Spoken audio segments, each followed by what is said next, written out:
Temuan yang spektakuler sekaligus menjadi sebuah loncatan besar di dunia arkeologi Indonesia harta karun ya bagi Sumatera Selatan yang jarang didapatkan di gua-gua lain di Indonesia.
Oke pemirsa, saat ini kita sudah sampai di Batu Raja, Ogan Komering Ulu, Sumatera Selatan. Tadi kita sudah naik kereta, perjalanan cukup panjang, kurang lebih 5 jam. Akhirnya sekarang kita sudah sampai di Batu Raja, tempat yang kita tuju dan benar-benar kita nantikan.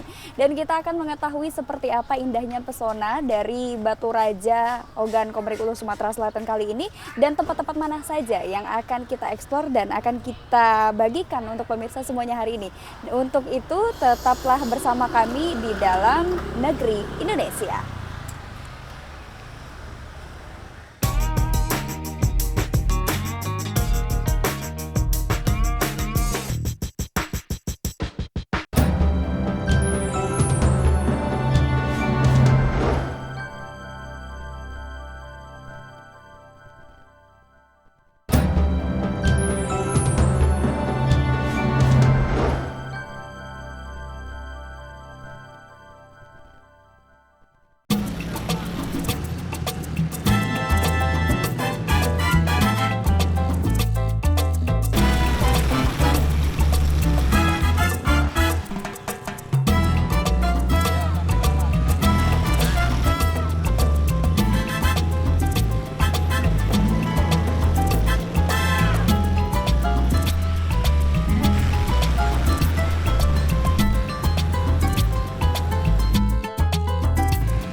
saya Yesi.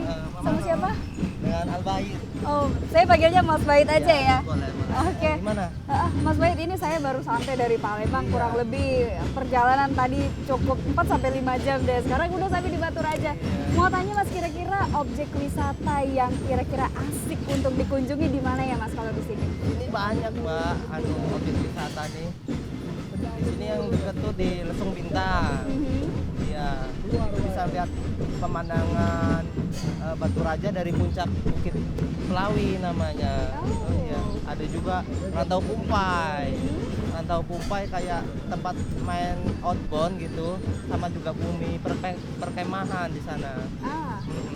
Juga ada Gua Putri dan juga ada Gua Harimau, Mbak. Oh, Gua Harimau. Itu Iya. kenapa disebut Gua Harimau? Ini banyak harimaunya atau gimana tuh Mas? Batu Raja adalah ibu kota Kabupaten Lantan Komering Ulu dan memiliki begitu banyak potensi objek wisata yang ada di kabupaten ini. Salah satunya objek wisata alam, yaitu kawasan Gua Putri. Nah, di dekat kawasan Gua Putri ini terdapat tiga gua, yaitu Gua Putri itu sendiri, kemudian Gua Selabe, dan satu lagi Gua Harimau. Nah, Gua Harimau ini sekarang sudah menjadi isu internasional karena di Gua Harimau ini telah ditemukan kerangka manusia prasejarah yang berusia antara 3.000 tahun sampai 15.000 tahun dengan ras, yaitu ras Neo-Mongolid dan ras Austro-Melanesia. Oke.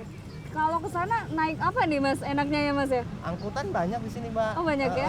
Dari terminal bisa, dari sini, dari pasar baru bisa. Paling sekitar 40 menit, Mbak, dari sini. 40 menit. Iya. Oke deh, kayaknya asik tuh Mas. Harus Iya. dicoba deh, harus dijajal ya. Iya. Oke deh Mas, kayaknya Oke. Yesi langsung cabut Iya, aja ke iya. sana. Iya, Makasih silakan. infonya ya Mas Iya, ya. iya, Oke, iya. sampai jumpa Mas. Mereka sempat bertanya kenapa ini dinamakan Gua Harimau, berdasarkan legenda atau cerita dari rakyat bahwa di gua itu sering terdengar suara auman harimau. Tetapi rasa penasaran dari para arkeolog, mereka mencoba untuk mendatangi gua itu. Ternyata setelah ditemani oleh para penduduk asli dari Padang Bidu, di Gua Harimau itu mereka menemukan, setelah mereka melihat sekeliling gua, pada dinding-dinding gua mereka menemukan adanya lukisan-lukisan, di mana lukisan itu bukan lukisan biasa, dan lukisan itu mirip dengan lukisan-lukisan purba. Nah, hanya orang arkeolog lah yang mengerti tentang lukisan.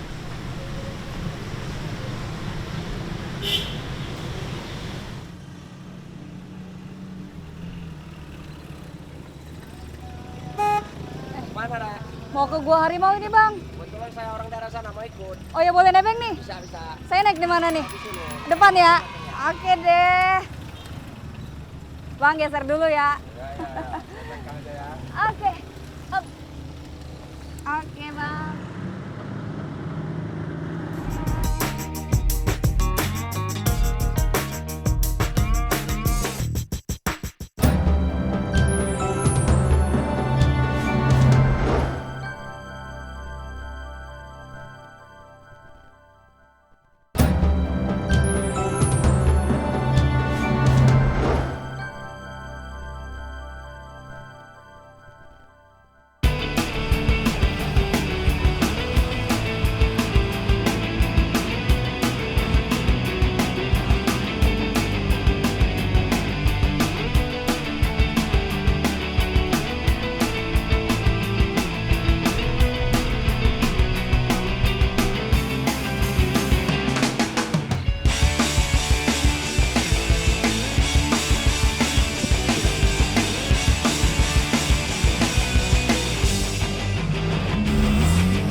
Hai Pak.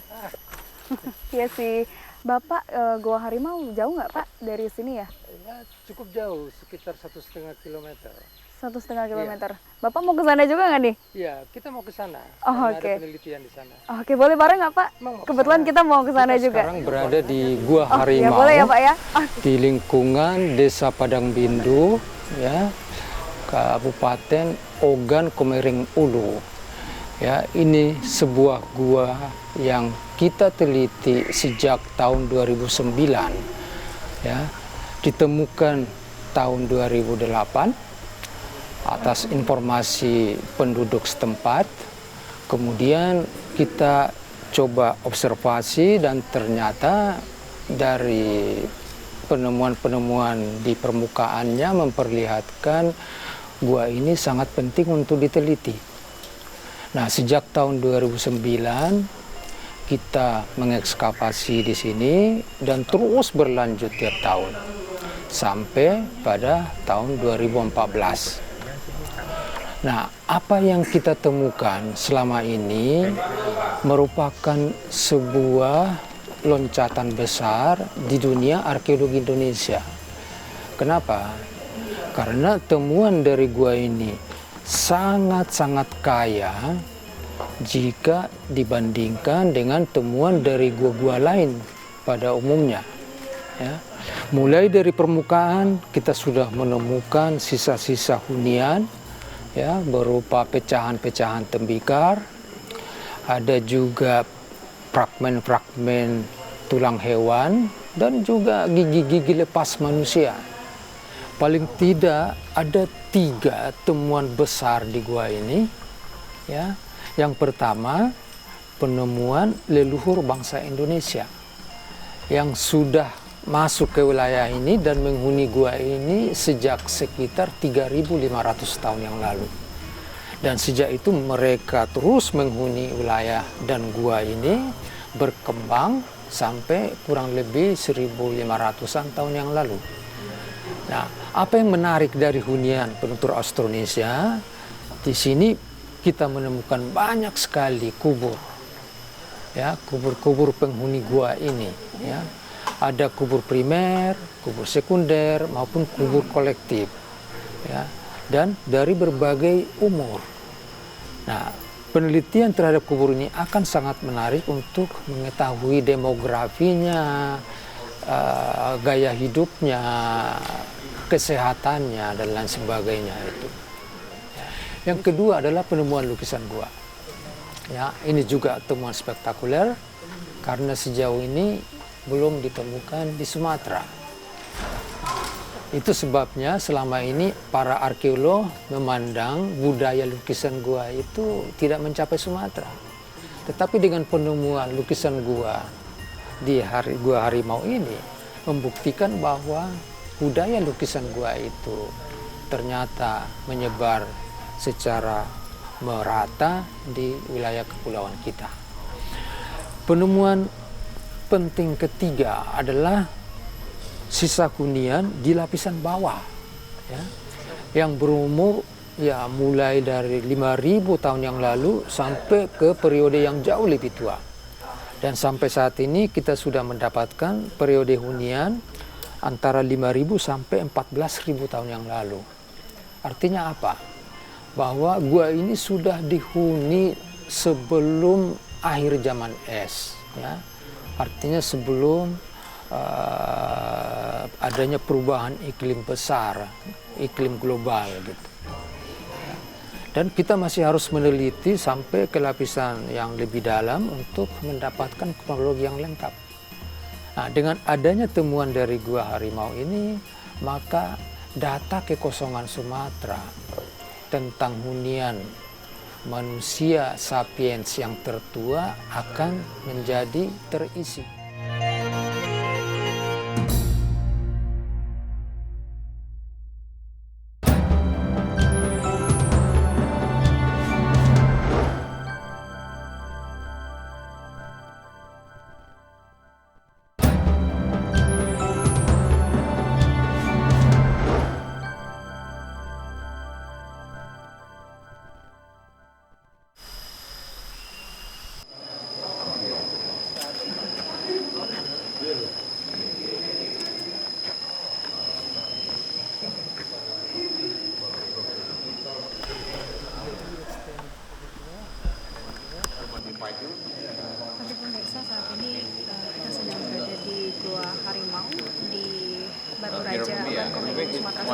dan saat ini sedang terjadi ada beberapa arkeologi, tidak hanya dari Indonesia tapi juga ada yang dari luar Indonesia, yaitu dari Jepang, ada juga dari Australia dan dari Vietnam yang telah hadir bersama kami di sini, dan kita akan mencoba untuk menggali apa yang mereka lakukan di Gua Harimau kali ini dan metode penelitian seperti apa yang akan mereka lakukan dan apa perbedaannya dibanding dengan penelitian yang mereka lakukan sebelumnya. Kita akan coba tanya.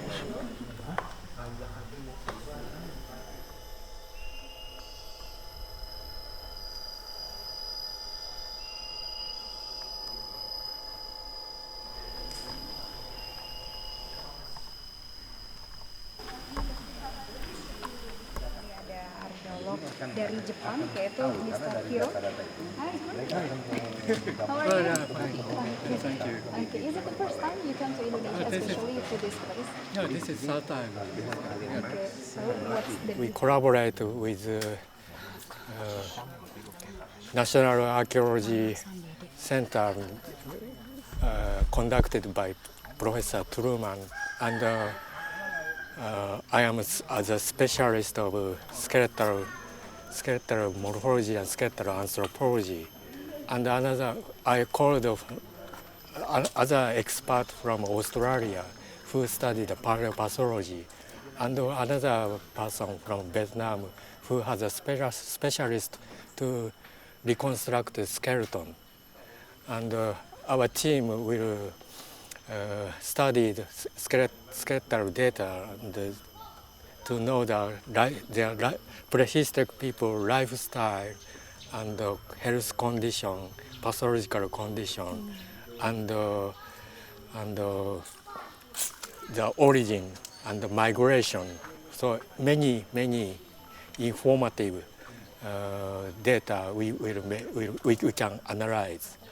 So this is very potential site in this, not only in Indonesia, all over the Southeast Asia. There are no any other like this good condition site. So, yeah. So we're particularly interested in analysing the diet of these past people. What were they eating specifically? Were men eating different things to women, or were adults eating different things to children, which is we quite often find as a case in the past.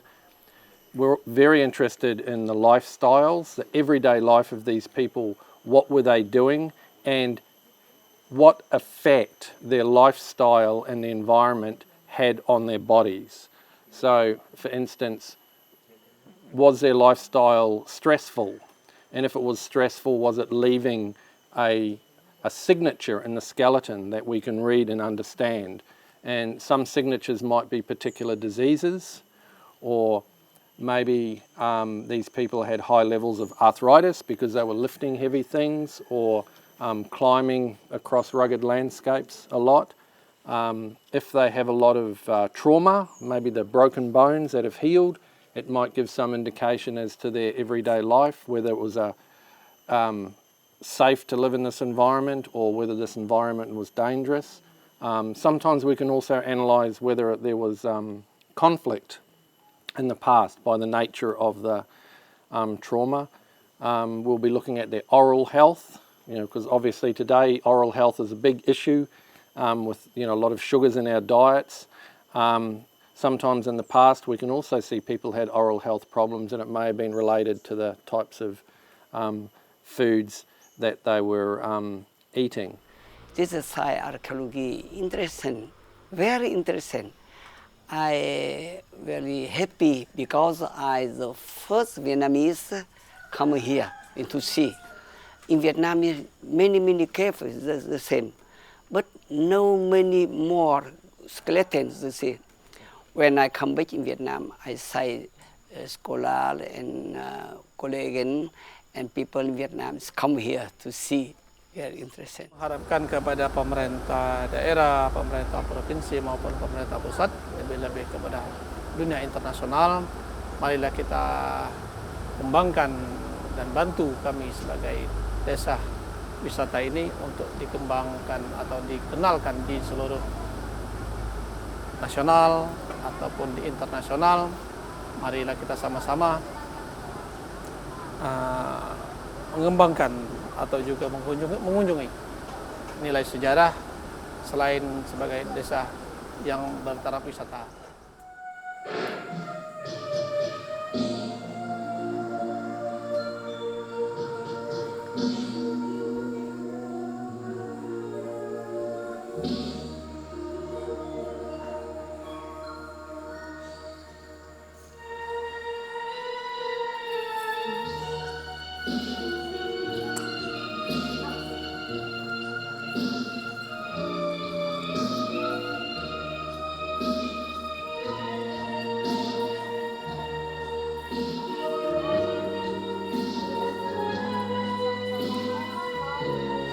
Oke pemirsa, saat ini di belakang saya gadis-gadis cantik dari Batu Raja, Ogan Komering Ulu, Sumatera Selatan sedang menarikan sebuah tari tradisional dari Sumatera Selatan, yaitu tari tanggai. Nah, tidak terasa juga pemirsa, sekarang sudah hampir malam, saya sudah seharian menemani Anda semuanya. Semoga pesona dan keindahan alam dari Sumatera Selatan, tepatnya yang ada di Batu Raja ini, bisa menjadi informasi yang inspiratif dan bermanfaat untuk Anda.